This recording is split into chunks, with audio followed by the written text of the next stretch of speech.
Hi, I'm the creator of the Toby Foliage engine, and I'd like to give you some quick tips on how to set up the shaders. When it comes to grass, one of the more frequently asked questions is, why does the wind appear to be so weak in certain meshes? The answer is simple: the wind is masked according to the vertex position I. Therefore, the intensity of the wind will be mostly influenced by the height of the mesh. If you want stronger wind on shorter meshes for artistic reasons, all you have to do is fiddle with the wind mask.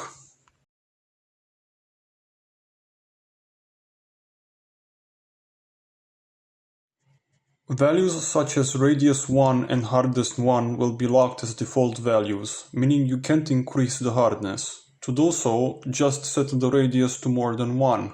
Then you can set the hardness to negative values. This will decrease the influence of the mask on the wind. Be careful because going very low in values will cause stretching. And now it looks more interesting.